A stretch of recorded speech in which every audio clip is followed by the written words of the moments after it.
Thank you so much for joining us. My name is Anais, and I'm a program assistant for the BYU Management Society. Our mission is to grow moral and ethical leadership around the world. We are so excited to listen to and learn from our speaker today. In case you were wondering, this event is being recorded, and the link to the video will be available on our website on the webinars page. I'm going to turn the time over to my co-host, Tori. Hello, everyone. My name is Tori, and I am also a program assistant for the BYU Management Society. Thank you to everyone who submitted questions when registering for this event. If you didn't, don't worry. You are welcome to put questions in the Q&A box throughout the event. Marilyn will take time at the end of the meeting to answer questions, both from the registration and from the live Q&A. I'm going now to turn the time over to Brad Agel, Professor of Ethics and Leadership in the BYU Marriott School of Management, to introduce our speaker and do a quick poll. Well, good morning, everyone. It really is a pleasure to be with you and to be able to share one of my wonderful academic mentors, Dr. Marilyn Gist, with you. But before I introduce her, she has asked us to give you a poll. So I'm going to now ask Tori to put up the poll.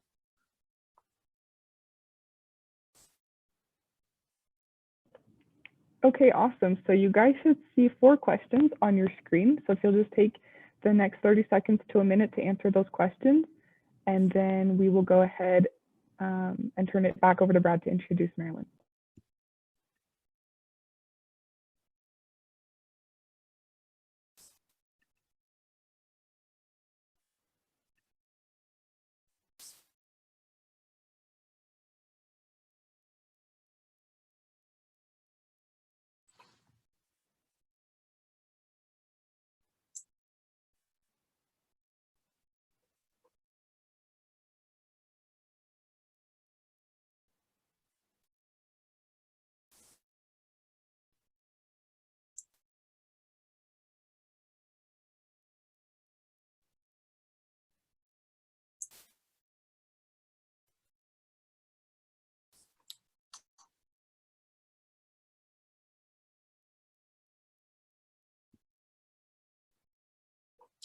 Well, I think that should be enough time for folks to have submitted your answers to that poll. I see that a couple of you had trouble doing it. Our apologies for that, but we look forward to seeing the results of that poll. Meanwhile, again, it is a pleasure to introduce Dr. Marilyn Gist to you. Marilyn Gist has a bachelor's degree from Howard University and a master's and a PhD from the University of Maryland. She was a professor at the University of North Carolina and then at the University of Washington, where she then held the Boeing Endowed Professorship at the University of Washington Business School. She later moved to Seattle University, where she was an associate dean and the director of the Center for Leadership Formation, where she also led the formation of the executive MBA program at Seattle University, which became one of the best executive MBA programs in the country, ranked as high as number 11. She is a widely cited and respected scholar, and she was at the University of Washington when I had the privilege of getting to know her. She taught the required course in philosophy of science and research methods. And it was a 2-sequence course. And I joined the University of Washington PhD program in 1988, and I knew very little about this subject. And so it was one of my most time-consuming courses. And of course, as you are in classes, you don't necessarily fully appreciate what you're learning. And it was only over the following years as I became a professor that I really gained an appreciation for what an exceptional education I had received in Dr. Gist's class. And consequently, I ended up teaching the same class to PhD students at the University of Pittsburgh, and then also teach that class to our pre-PhD students at Brigham Young University. In fact, some of you may have seen that recently research showed that more BYU students, undergraduate students, go on to get PhDs in business than from any other college in America. In fact, it's more than 2.5 times as many as the second most, which is the University of Pennsylvania. And so Dr. Gist influence continues at BYU through this class. I want to tell you quickly that I had the opportunity to read Marilyn's book, The Extraordinary Power of Leader Humility. And I recommend it to you highly. In fact, I recommend that you go to her website, marylandgist.com, and pick up a copy of the book. It really hits right in the heart of what we're trying to do at the BYU Management Society. The introduction by Alan Mullally talks about the fact that it's based on really good research, but it's also really accessible and well written. And I echo those remarks. The last thing before I introduce Marilyn to you is to let you know that she is just a remarkable individual because she is incredibly intelligent, incredibly talented, but also incredibly humble and just a really wonderfully kind person. And so with that, I'm going to ask Tori to put up the results of the poll, after which Dr. Marilyn Gist will join us. And a welcome from BYU. Wonderful to have you, Dr. Gist.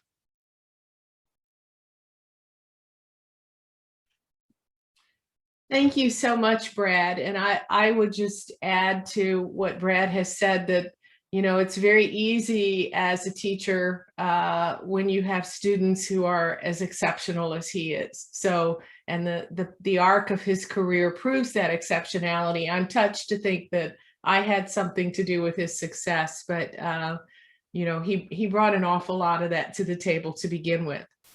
So thank you for that very generous introduction. I want to just take a moment to highlight the findings from the poll. And it looks like the two areas that are affecting you most from these questions are the changes your organization has had to make as a result of the pandemic and changes that you're anticipating as we begin to reopen. So lots of change in the air. And I think that is certainly going to be a factor that we'll touch on a little bit with some of my ideas this morning. There were some of you, of course, who had other concerns from questions 3 and 4 in terms of conflicting groups or gender issues with gender climate, but those seem to be not as prevalent. So I'll focus primarily on change as I talk about examples. So thank you. Let me close this down and then proceed. I want to begin by asking you to just imagine with me for a moment. Imagine a world in which all leaders feel and display a deep regard for other people's dignity. Imagine a world in which all leaders feel and display a deep regard for others' dignity. Imagine a world in which all people do that. Boy, wouldn't that be different for us if we could all feel and display a deep regard for others' dignity. And dignity meaning a sense of self-worth. We all have and need a sense of self-worth. And so if everyone could honor that in other people, what difference might that make in our world, in the ways in which we handle conflict that's going to come up, in the ways in which we engage with our work, support other people's goals, find commonality of purpose. Just imagine. In my mind and in my definition, leader humility means just that. It's not about meekness. It's not about weakness. You can still be really strong, have very high standards, and still have humility, which is this tendency to feel and display deep regard for other people's dignity. I was motivated to write this book after decades of teaching executive MBA students, as well as other regular part-time or daytime MBA students. In business schools, we have so many people who are mid to more senior in their careers, leaders themselves, and they come from many different organizations, mostly for-profit, but some not for profit as well, particularly health sector type companies or research in the biotech arena, at least here in Seattle where I am. what I found was a remarkable tendency for students to tell tales out of school, so to speak. They come in, and as we're teaching management and leadership concepts, they invariably talk about what's going on in their organizations. And I would consistently hear positive things about some companies and some specific leaders that would be named, and consistently hear negative things about other companies and other leaders. And I became curious about what the difference is. And then I thought back on my own leadership career, particularly when I was younger and I made a number of mistakes that have haunted me for a long period of time. And I realized that there is an element that we have not paid much attention to in leadership. We think about strategy, vision, return on investment, how to increase market share, revenue, all of those things. But at the core of it, leaders are not individual contributors. They're working with and through other people. And so leadership means relationship. And essential to any healthy relationship is this idea of supporting other people's dignity. And there's a place where leaders often diverge as they begin to get promotions or advancement. They can sometimes fall into feeling, I'm supposed to be the expert. I'm powerful. My idea is to know the answer and to direct other people and tell them what to do. And of course, I need to be taken seriously. So I have to have a certain demeanor and maybe show that I am the boss. So that's kind of one track.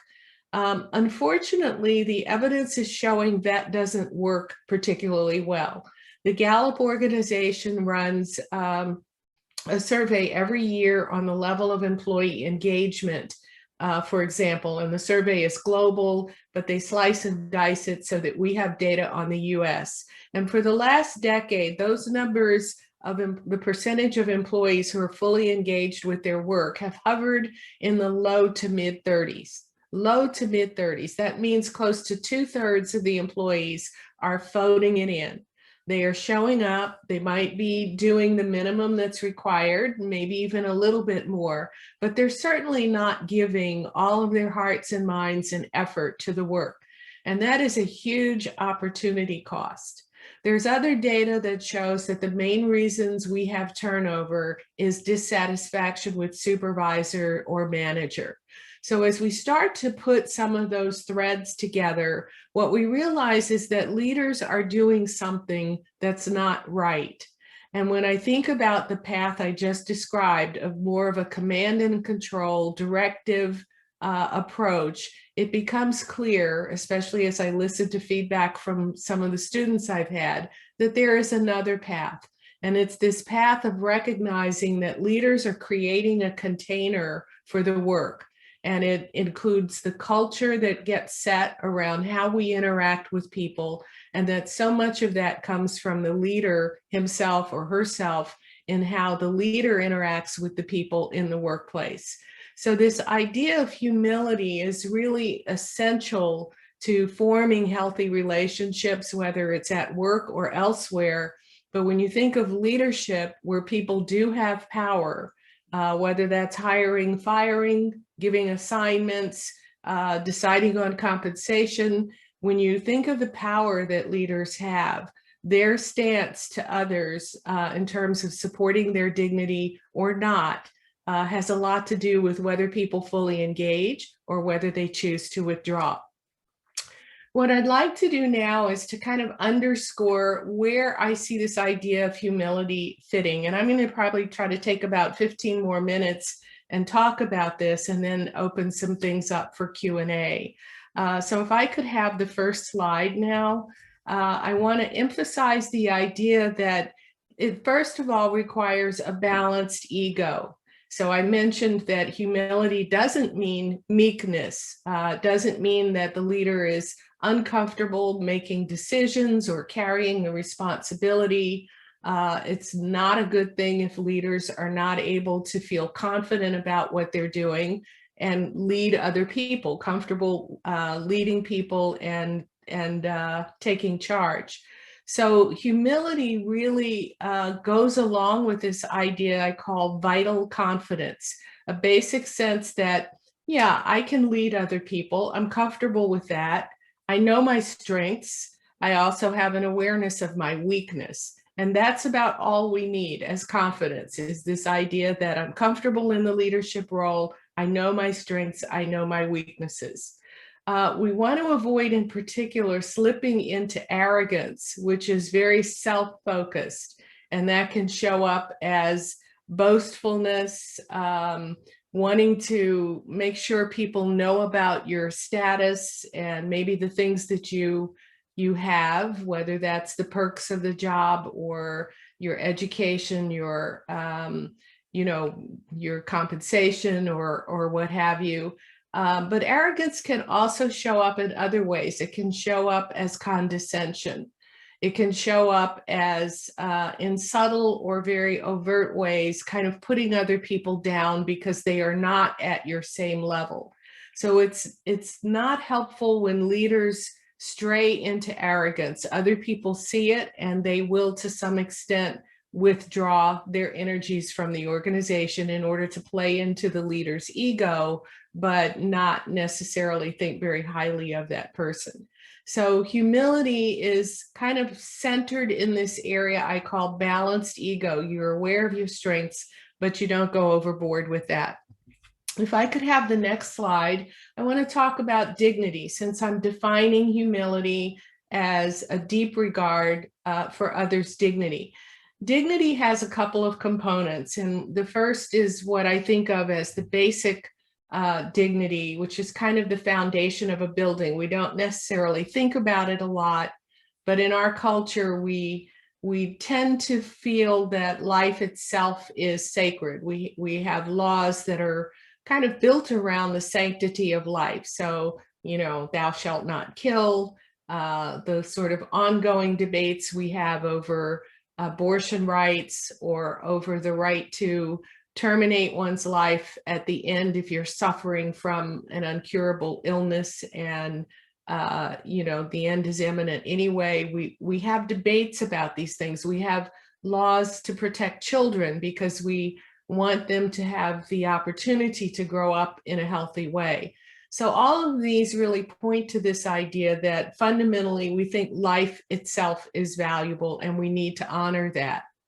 From a leadership standpoint, or even a practical standpoint for most of us in our relationships, that's not at question. We aren't, running around violating others' right to life, hopefully.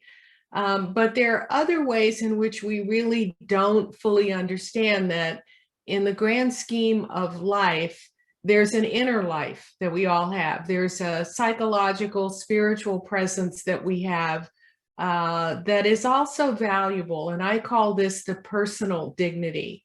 If you would pop up my next starburst there. So think of this as the building, the part on top of the foundation that we can see. And within a building, of course, are many rooms.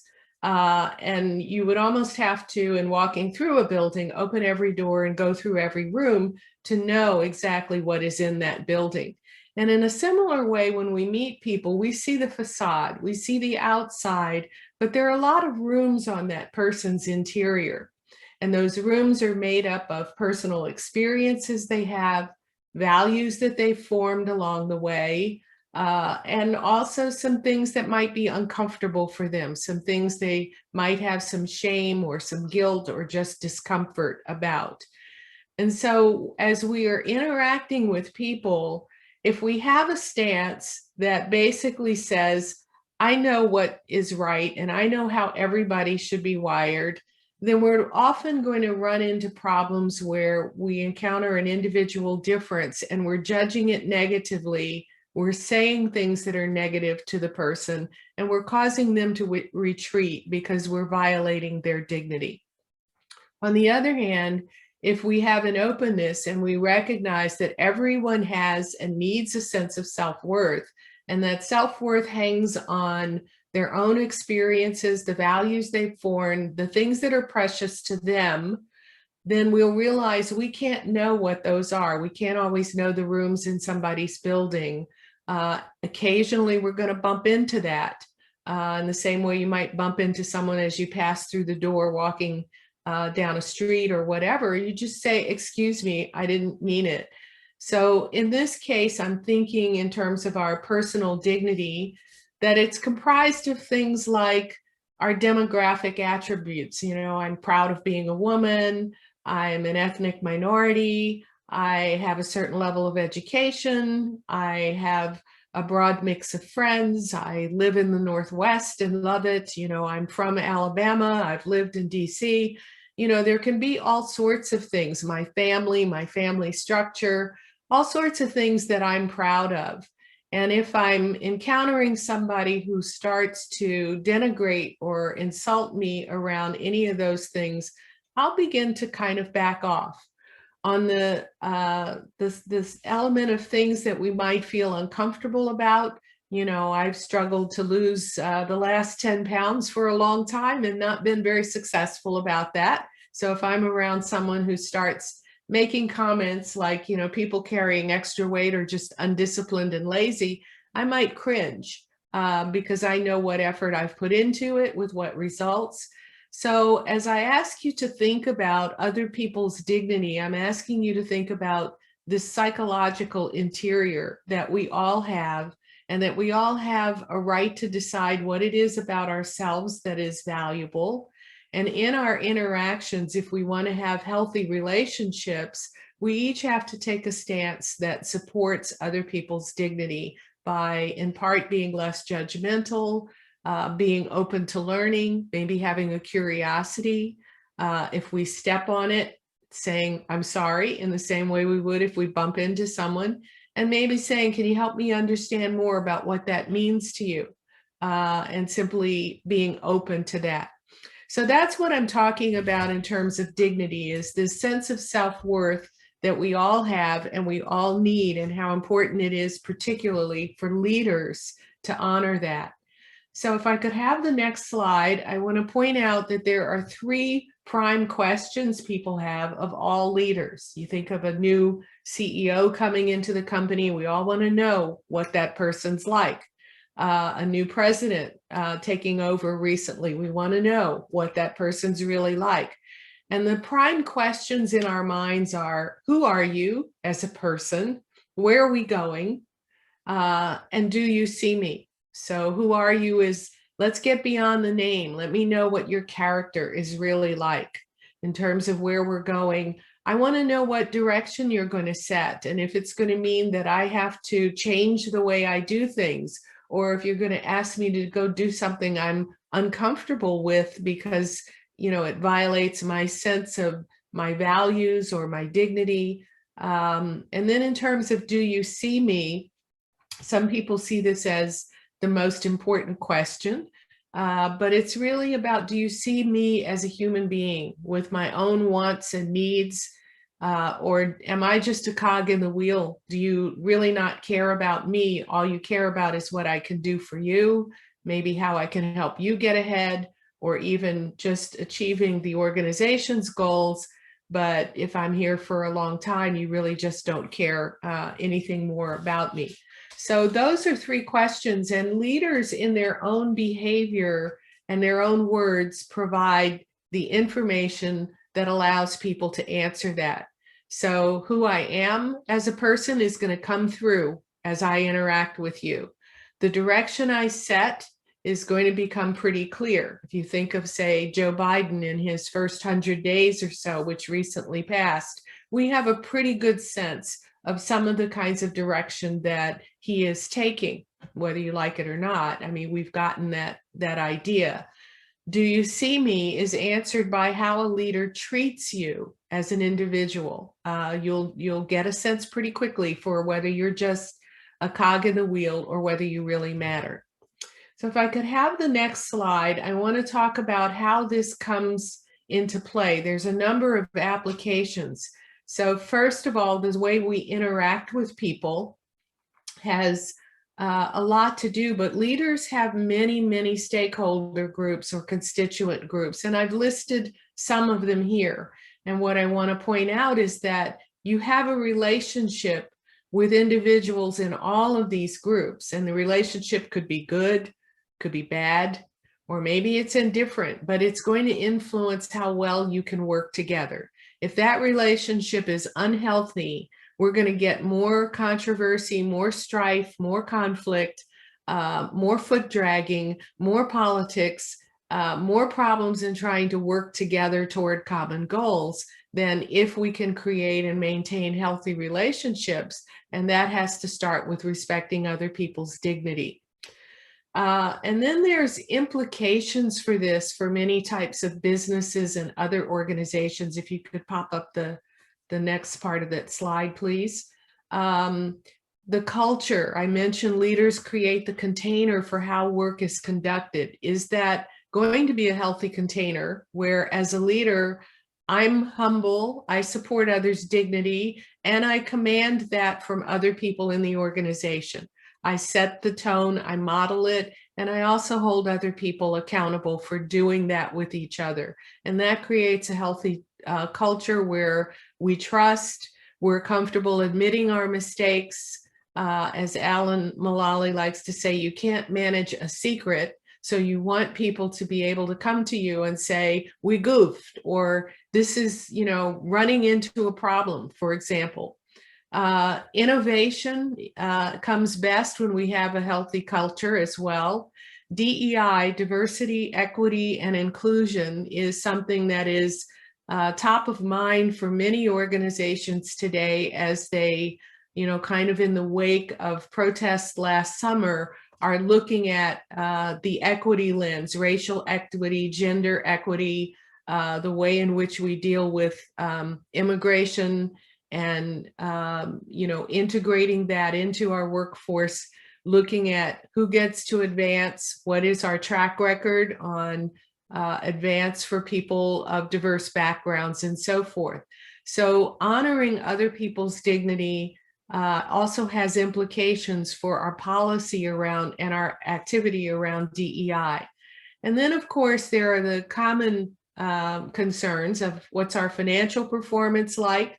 How is the organization's reputation holding up? Are we being criticized for misbehavior in some of these areas? And also leaders' compensation. I have some evidence from a recent study that leaders with who are seen as having strong leader humility actually earn higher compensation than those who don't. So that is increasingly an issue as well. Okay, so my final slide, and then we're going to take the slides down for a bit and move on to some Q&A, is what I call the 6 keys to leader humility. This is the heart of it. And you'll see the 3 prime questions in the middle of this chart. And then below that are 6 keys, 6 success behaviors, if you will. So when people want to know who you are, and you show them who you are, the main things they're looking at is that balanced ego, because it needs to create room for them. If you're too arrogant, then they'll feel it's very self-focused and not other-focused. And if you're too meek, they'll lose confidence that they can have a leader they can trust and follow. So the balanced ego is a big signal. Integrity is another one. Can you be trusted? Do you walk the talk? Can I count on you to follow through on commitments that you make about what you're going to bring to the table, whether that's resources or opportunities for growth, promotion, what have you. But I need to feel that I can trust your integrity in order to fully engage with you. And then looking at the direction you set, that's about compelling vision and ethical strategies. And I'll just make a couple of quick comments. Compelling vision, in the way that I define it in the book and in my work with Alan Mulally, is not just about a good direction for the organization for its own financial performance or gain. It's really about a vision that serves the greater good, that it's creating profitable growth for all of the stakeholders. And profitable doesn't have to be financial, But when I showed you the list of, you've got customers, employees, you've got vendors, you've got regulators, you may have people in the community who are impacted by the work you're doing. So does your vision, in fact, embrace the needs and interests of all of those groups, or is it very narrow? And it becomes more compelling the more it really can serve that greater good. Ethical strategies, I'll simply mention when I was about 30 years old, I was working for a vice president who told me, when I said that what he was asking me to do was illegal, he said, don't forget who's paying your check these days. So suffice it to say, that was being directed to go in an unethical, illegal direction. I didn't leave immediately. I didn't know how to come back to that kind of comment because I was very young. But I did withdraw and found a way to not do what I was being asked to do. And within 3 or 4 months after that, I moved on. So setting direction that involves ethical strategies and compelling vision really supports others' dignity. And then finally, looking at the 2 keys for how I treat you. Generous inclusion implies not just the diversity, equity, and inclusion domain, which is where we hear of it most often, including voices from people who are of diverse backgrounds. But I'm really thinking of all of those stakeholder groups I mentioned earlier, and thinking about, as you're making decisions that are going to have an impact, particularly if it's a negative impact, how can we kind of figuratively pick up the phone and let people know this is coming and get their input? It doesn't mean you turn the decision over to them, but it means pausing enough to think through who are all of my stakeholders, and let me draw a boundary so that it's broad enough that they are all included as I think about decisions and taking action so that I have their interests in mind. And at the very least, I want to consult with them and seriously entertain their ideas. I may not be able to address or resolve all of their concerns, but I do need to at least listen and make an effort. And then finally, developmental focus has to do with the long-term interests of any of your stakeholder groups. Where are the opportunities for me to help support that individual's interest, either by making an introduction, if they're a vendor, to someone else who might use their services, providing a growth assignment for an employee so that they can get promoted, thinking about satisfying a customer's interest in, well, can you carry additional services or products for me? Well, we'll look into it and we'll see if we can augment our line going forward. So those are the 6 keys. And I have just a minute. I want to amplify the inclusion principle because it ties to this idea of creating change and needing to listen to, in many cases, employees who are coming back to work or back to work in the office, or who have concerns about how we go about doing things as we move forward. I was doing a webinar recently, and someone from Microsoft described an incident that Satya Nadella, the CEO there, had been involved in. And there was a decision being made, and there was a committee working on it, and there were 10 people on the committee, and they were to present a couple of alternatives to him. And it turned out that there was one alternative that 9 of them were passionate about, and there was a holdout. The 10th person was not at all on board with that and was backing a different idea. And the time came to present this to Satya, and everybody walked in the room anticipating he would think, well, we already have a majority looking at it a certain way, so let's just do that. So they made their presentations about it, and he surprised them because he didn't just say, let's go with majority rule.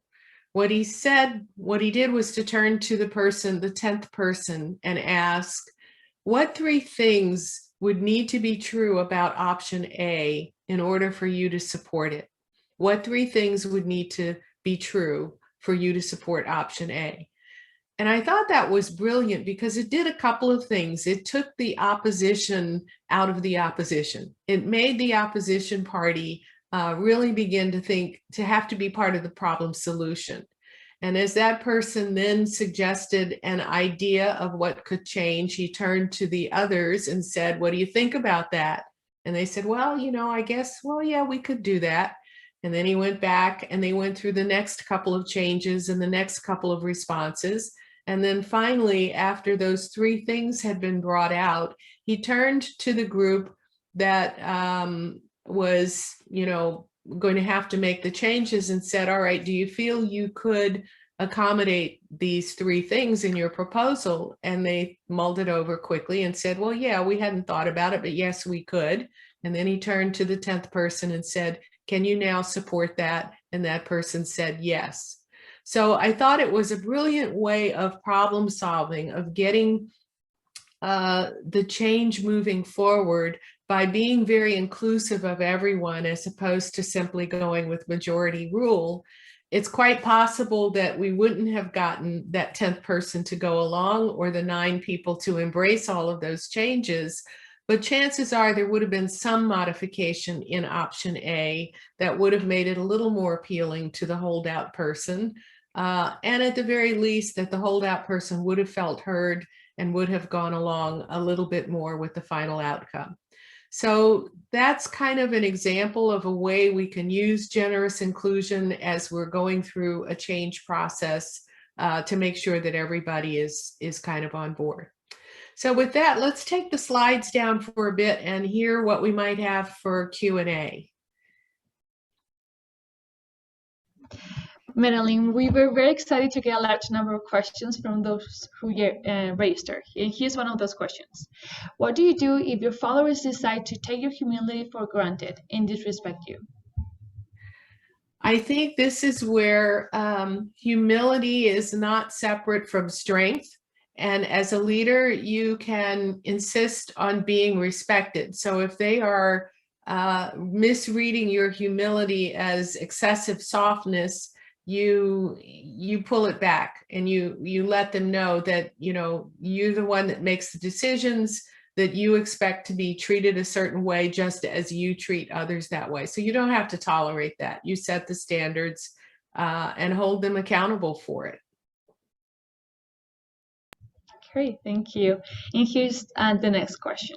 For those aspiring to lead, what advice would you give for both applying confidence and humility on this journey?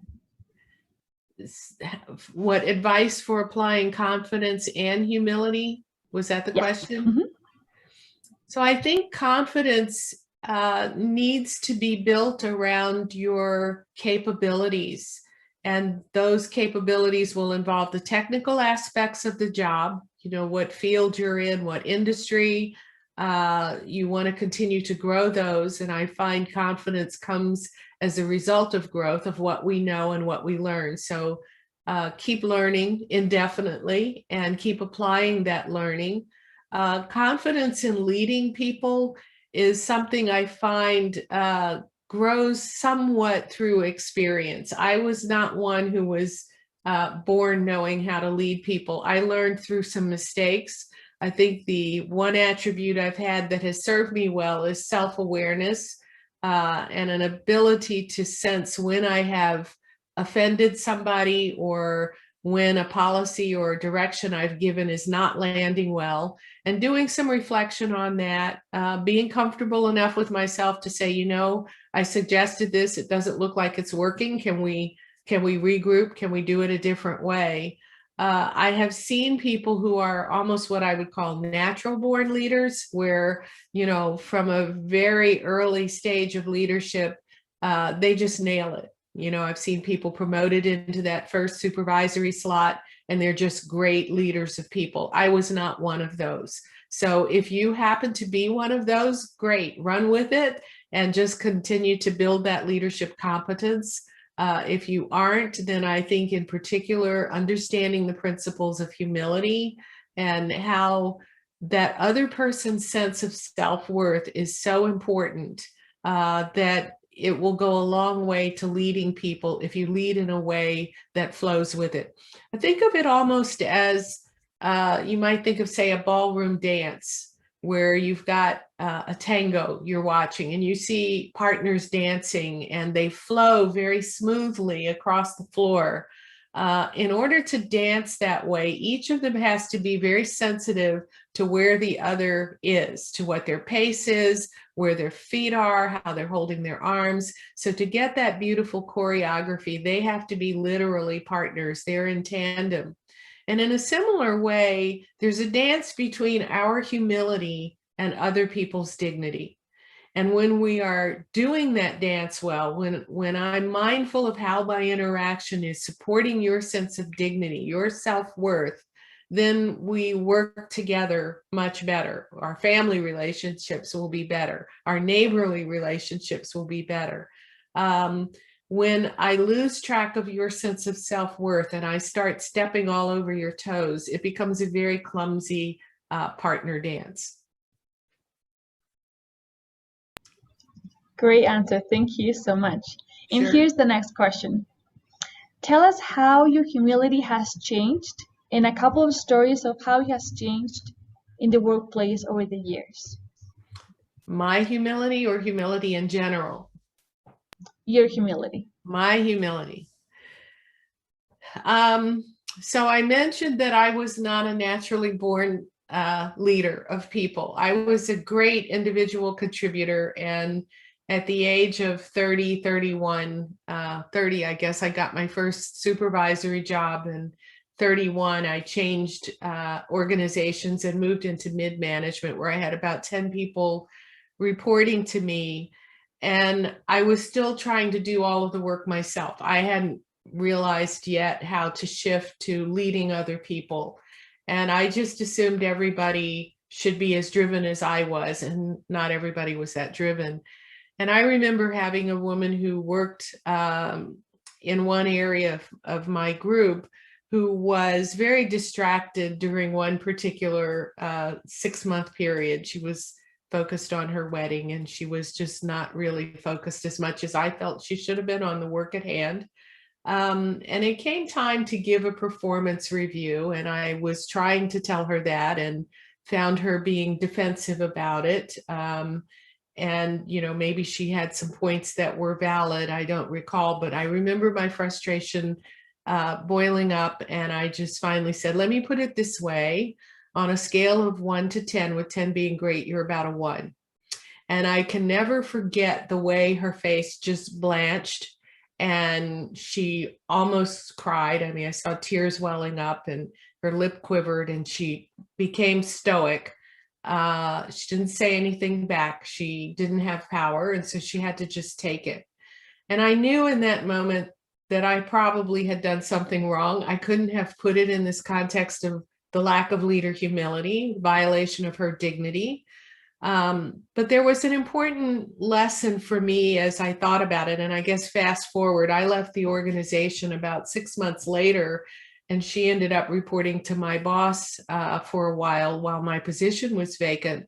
And I had known him from before, and we would have lunch occasionally. And I just kept hearing what an outstanding employee she was, how she was a superstar, how she was just doing everything right and worked so hard.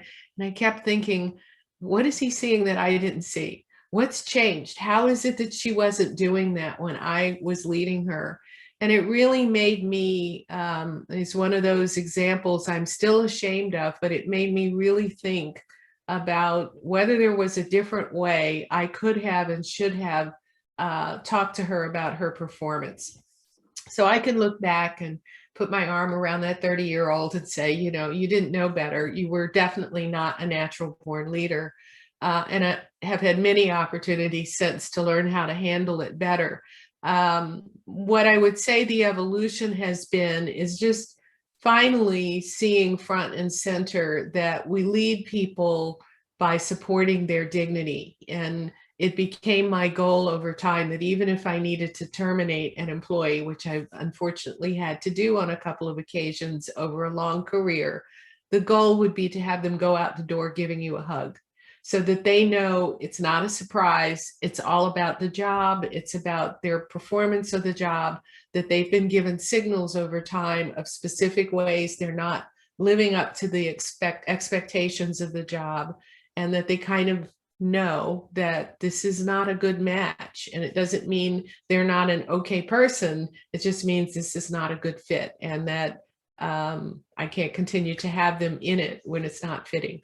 So I think that's been an example of how my humility and leadership has grown over the years. And I have had people hug me as they go out the door when they're being terminated. And, you know, it's just, again, it's not about them. It's about just not being the right match. They'll be happier somewhere else.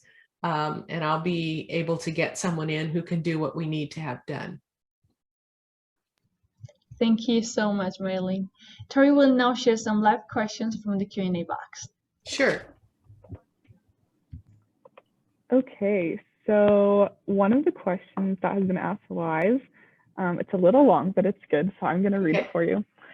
Okay, it says, do you find DEI in our current social climate exceeding sensible views of kindness, respect, and listening, but instead giving an inordinate emphasis on only one particular element of each DEI component that in fact creates an imbalance where leaders esteem one demographic over another?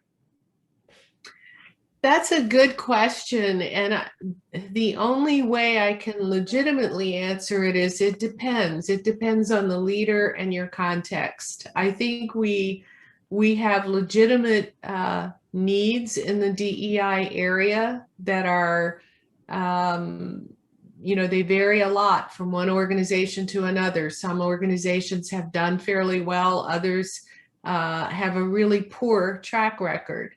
And so the question then is, how do you create more fairness, more balance in a system that has a very poor track record? It probably isn't going to advance on its own. I mean, history just sort of shows that. We're at 2021 with organizations that still have a lot of issues.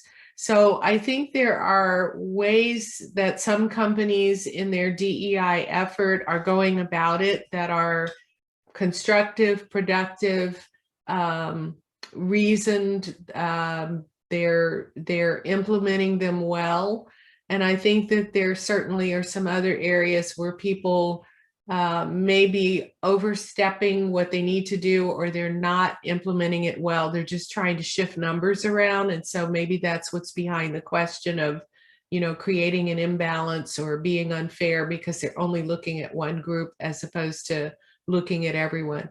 So I can't really provide a blanket judgment. I think there probably are some cases where it's not being handled well, but that certainly doesn't take away from a larger body of evidence that says the need is great, nor does it take away from organizations, many organizations that are doing it well. Awesome. Thank you so much Sure. for answering that one. Okay, another question we've been asked live is, I really like what you have raised about recognizing and reinforcing the dignity of the individual. What can you recommend as ways for leaders to understand what people hold as their sacred rooms in their house, the things they honor and we want to make sure we revere as well? I can see those being the sorts of things we cannot necessarily ask about. Good question. Good question. Wow. I agree that there are many things we can't come out and ask about. And so in some ways, you know, this gets to, if you have a friend that you've known for several years, you often then will still find something out about that person you didn't know before. It may have to be revealed when they're ready to reveal it. I think that the best that employers and leaders can do is to show an openness, a genuineness, a curiosity, and invite people to feel comfortable sharing with you. And as part of that openness, if you inadvertently bump into something they consider sacred and you get the ouch, the figurative ouch, that you just say, I'm sorry, can you help me understand more about that? And often I find when that happens, people will come out and they will they will tell you both what you did that was offensive to them and why. And I have certainly had a couple of examples where I've stepped in it. But if you have a healthy relationship with people overall, and you have this stance of, I don't want to do harm, people will probably feel comfortable then sharing what happened and why it's important. For me, that helps me grow. It helps me not only honor what that person holds sacred, but it helps me be aware that there are probably other people who have that same background experience. I'll give you a couple of examples. I have, in the program that I used to run, a lot of reflective and written work. And I have been amazed over time that this is a demographic that is mid to senior managers, mostly white, mostly affluent, most of whom would live in the suburbs, the typical families, good jobs. And yet the things that I have read in student assignments include things like 2 or 3 students who experienced homelessness as part of their life, one for 6 years, where her mom and 3 kids were living in a car because they had no home. A student who revealed that he was not just HIV positive, but had AIDS. And this was a physician. A student who looked Caucasian and revealed that she actually had an African-American mother. And in her experience, heard racist comments and saw racism in a way that many whites did not see it, because she lived with one foot in each heritage. And even though she was mistaken often as white, was aware of some of the biases because of her own background. So we don't know what is going to be in all these rooms in somebody's building, right? But I don't think we can assume that the exterior judgments we make about people automatically mean that some of the things that we might normally say are negatives or apply to other groups in society are not present in that classroom, in that workforce, because they are going to be present. I'm pretty sure that there will be people who are trans, that there are people who have had homelessness, there are people who've got multiple races or immigrant nationalities in their broader circle of family and friends, people who have had early pregnancies, people and unfortunately maybe terminated some of those. So the whole range of human conditions is likely to be there in any group of people we're dealing with.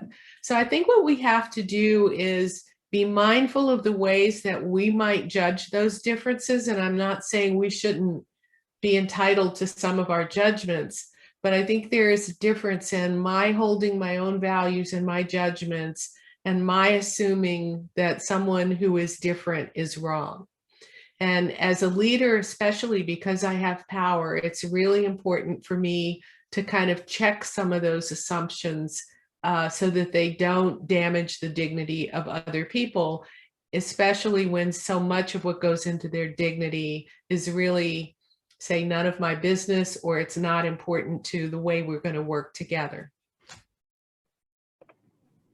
That was great. Thank you so much. We're getting a lot of live questions, but I think we only have time for one more.